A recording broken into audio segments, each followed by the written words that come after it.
যারা ব্যাংকের senior officer পরীক্ষা দিবেন আগামী শুক্রবার তাদের সকলের জন্য শুভকামনা। আজকে আমরা কারেন্ট অ্যাফেয়ার্সের প্রফেসর কারেন্ট অ্যাফেয়ার্সের 50টি গুরুত্বপূর্ণ প্রশ্ন নিয়ে আলোচনা করব, পাশাপাশি কিছু দিক নির্দেশনামূলক কথা।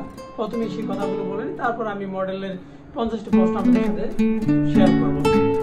তো প্রথমত ব্যাংকের পরীক্ষায় যেহেতু পুরোটা প্রশ্ন ইংলিশ প্যাটার্নে থাকে, যারা ইংলিশে দুর্বল তাদের জন্য একটু কঠিন হয়ে যায়। ব্যাংকে বাংলা সাহিত্যের প্রশ্ন কঠিন হয়। গণিত অংশটা মোটামুটি সহজ হয়, কিন্তু ইংরেজি হওয়ার কারণে অনেকে পারেন না। কিন্তু যদি গণিতটা ভালোভাবে দিতে পারেন তাহলে খুব ভালো হয়। আমি মেইন যেটা বলতে চাচ্ছি পরামর্শ হিসাবে, যে যদি আপনার কোনো প্রশ্ন না পারেন বাংলা সাহিত্যে ইংরেজি, তাহলে ভুল দেখানোর চেষ্টা দরকার নেই, স্কিপ করবেন। যেইটুকু পারেন ভালোভাবে যদি দেখেন 50% মার্ক হয়ে গেছে, তাহলে মোটামুটিভাবে আপনি ধরা যায় যে প্রিলি পাস করে ফেলবেন। এটা প্রশ্নের উপর ডিপেন্ড করছে। যদি প্রশ্ন বেশি সহজ হয় তাহলে তো 50% মার্ক হবে না, সেটা আপনি বুঝবেন। যদি দেখেন যে আপনার পড়ার উপর ডিপেন্ড করছে, আপনি কেমন পড়া স্টুডেন্ট।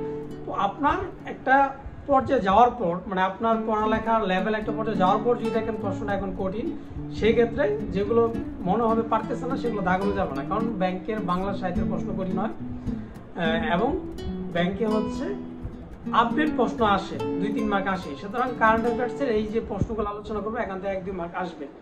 তো সবার জন্য শুভকামনা থাকলো। চলুন কারেন্ট অ্যাফেয়ার্সের আমরা মে এবং এপ্রিল মাসের প্রশ্ন সলিউশন করি। দুইটা ভিডিওতে আলাদা আলাদা থাকবে, প্রথমত মে তারপর এপ্রিলে থাকবে। প্রথমটা কমেন্ট বক্সে দিয়ে দেবো এবং প্রথমটা দ্বিতীয়টাতে পরবর্তীতে দিয়ে দেবো। যারা এসে দেখবেন তারা ওইটা দেখতে পারেন এবং সাবস্ক্রাইব করে সাথে যুক্ত থাকবেন। আল্লাহ হাফেজ। সাম্প্রতিক এমসিকিউ গুরুত্বপূর্ণ 50টি প্রশ্ন। যারা সিনিয়র অফিসার পরীক্ষা দিতে যাবেন আগামী সপ্তাহে, তাদের জন্য এখান থেকে 1-2 মার্ক আসতে পারে। তো আপনারা নিজেরা পড়েছেন, তারপরে শেষ সময় আবার একটু রিভিশন হিসেবে এই ভিডিওটি দেখে নিতে পারেন। 19 মার্চ 2025 পর্যন্ত অন্তর্বর্তীকালীন সরকারের মোট উপদেষ্টার সংখ্যা 23 জন। এই প্রশ্নটিও একটি গুরুত্বপূর্ণ প্রশ্ন। অন্তর্বর্তীকালীন সরকারের প্রধান শিক্ষা উপদেষ্টা হচ্ছে চৌধুরী রফিক আবরার। এটা অনেকে ভুল করে ফেলবেন, ওয়াহিদুদ্দিন মাহমুদ দিয়ে দিতে পারেন, উনি আগে ছিলেন, পরবর্তীতে চৌধুরী রফিক আবরার হয়েছেন। দীর্ঘমেয়াদী চুক্তির আওতায় বাংলাদেশ কোন দেশের কাছ থেকে এলএনজি আমদানি করে? ওমান এবং কাতার থেকে। দেশের দ্বিতীয় দীর্ঘতম সেতুর বর্তমান নাম হচ্ছে যমুনা সেতু। এখানে যে প্রশ্নটা আরেকটা আছে, দীর্ঘতম রেল সেতু বললে কিন্তু যমুনা সেতু হবে, আর দীর্ঘতম দ্বিতীয় সেতু হচ্ছে যমুনা সেতু। রেল সেতু বললে প্রথম আর নর্মাল দ্বিতীয়। দেশের প্রথম টানেলের বর্তমান নাম হচ্ছে কর্ণফুলী টানেল, যেটা বঙ্গবন্ধু টানেল ছিল। দেশের প্রথম স্যাটেলাইট বাংলাদেশ স্যাটেলাইট। জাতিসংঘ মহাসচিব হিসেবে মোটামুটি সবাই বাংলাদেশে হয়েছেন। দেখ হ্যামার্সেল আসেন, উনি কিন্তু বিমান দুর্ঘটনায় মারা গিয়েছিলেন। 19 মার্চ 2025 পর্যন্ত দেশে অনুমোদিত বেসরকারি বিশ্ববিদ্যালয় আছে 116টি।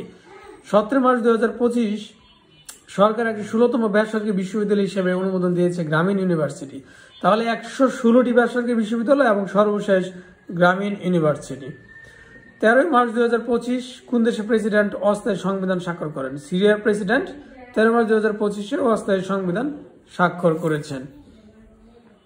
এশিয়ার সাবেক রাষ্ট্রপ্রধান হিসেবে কে আন্তর্জাতিক অপরাধ আদালতের বিচারের সম্মুখীন হয়েছেন?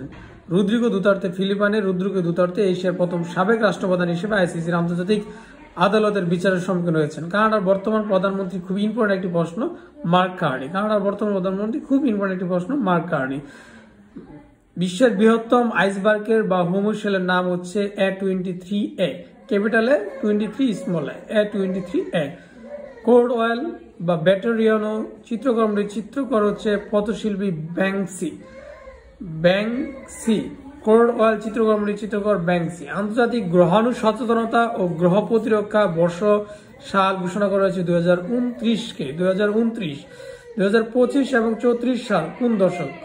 তিনটা বিষয় এটার একসাথে। আফ্রিকান বংশোদ্ভূতের জন্য দ্বিতীয় আন্তর্জাতিক দশক, decade of action for cryospheric sciences, বালি ও দুর্যোগের বিরুদ্ধে লড়াই জাতিসংঘের দশক। উপরে সবগুলো জাস্ট একটু খেয়াল রাখলে হবে। আন্তর্জাতিক দশক, জাতিসংঘ দশক এবং হচ্ছে ক্রিসফেরিক সায়েন্স, উপরে সবগুলো। ওকে, জাপানে চালু হওয়া বিশ্বের প্রথম হাইব্রিড কোয়ান্টাম সুপার কম্পিউটার নাম রেইমেই। এটি একটি গুরুত্বপূর্ণ প্রশ্ন। জাপানে চালু হওয়া বিশ্বের প্রথম হাইব্রিড কোয়ান্টাম সুপার কম্পিউটার নাম হচ্ছে রেইমেই। আন্তর্জাতিক হাইড্রোগ্রাফিক সংস্থা ISO বর্তমান সদস্য 101 এবং 101তম সদস্যটি হচ্ছে গাম্বিয়া। 18 ফেব্রুয়ারি 2025 ওপেক প্লাসে আনুষ্ঠানিকভাবে যোগ দিয়েছে ব্রাজিল। ওপেক প্লাসে বর্তমানে দেশ আছে 11টি এবং 22 জানুয়ারি 2026 সালে হো থেকে সদস্যপদ ত্যাগ করে নেবে যুক্তরাষ্ট্র। এটি একটি গুরুত্বপূর্ণ প্রশ্ন। হো থেকে সদস্যপদ ত্যাগ করে নেবে যুক্তরাষ্ট্র। 1 এপ্রিল 2025 কমনওয়েলথের সপ্তম মহাসচিব হিসেবে দায়িত্ব গ্রহণ করেছেন শার্লি আয়ুরকর বুচওয়ে। খুব ইম্পর্টেন্ট একটি প্রশ্ন। কমনওয়েলথের সপ্তম মহাসচিব এবং নাম শার্লি আয়ুরকর বুচওয়ে। আন্তর্জাতিক বিচার আদালতের নতুন প্রেসিডেন্টের নাম ইউসা। মনে রাখতে পারেন যে দিয়ে Yuji ICJ Yuji Iwasawa ICJ Yuji ইউয়াশাওয়া।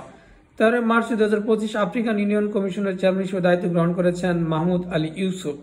African union Mahmoud Ali Youssouf. APEC এর বর্তমান নির্বাহী পরিচালক Eduardo Pedrosa. APEC Eduardo Pedrosa. এটা একটি ইম্পর্টেন্ট প্রশ্ন। APEC Eduardo Pedrosa. অ্যাপেক এর এ দিয়ে কিন্তু অ্যাপেক এডুয়ার্ডো।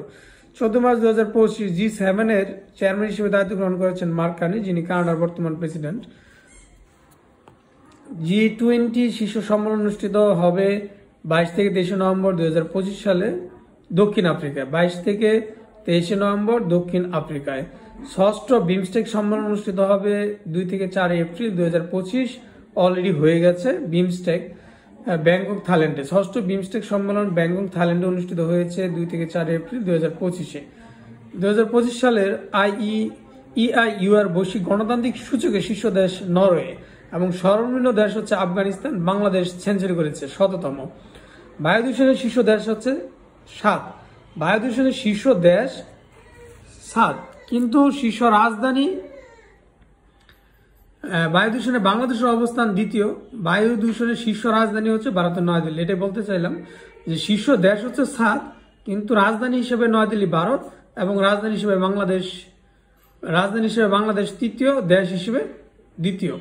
আবারও বলছি, বায়ু দূষণের শীর্ষ দেশ 7, বাংলাদেশের অবস্থান দ্বিতীয়, রাজধানী হিসেবে নয়াদিল্লি ভারত প্রথম, রাজধানী হিসেবে ঢাকার অবস্থান তৃতীয়। তাহলে 7 সব দিক দিয়ে প্রথমে আছে। বৈশ্বিক অস্ত্র রপ্তানিতে শীর্ষ দেশ যুক্তরাষ্ট্র সবসময় অস্ত্র রপ্তানিতে শীর্ষই থাকে। আর আমদানিতে আগে ছিল সৌদি আরব, এখন কিন্তু ইউক্রেন হয়ে গেছে। হ্যাঁ, বৈশ্বিক অস্ত্র আমদানিতে শীর্ষ দেশ ইউক্রেন। 2025 সালের নবম আইসিসি চ্যাম্পিয়ন ট্রফিতে চ্যাম্পিয়ন হয়েছে ভারত। 14তম দক্ষিণ এশীয় গেমস অনুষ্ঠিত হবে 2026 সালের 23 থেকে 31 জানুয়ারি। 14তম দক্ষিণ এশীয় গেমস অনুষ্ঠিত হবে মানে পাকিস্তানে, লাহোর, ফয়সালাবাদ, ইসলামাবাদ, সবগুলি পাকিস্তানের উপরের সবগুলো। 21তম ফিফা ক্লাব বিশ্বকাপ কবে অনুষ্ঠিত হয়?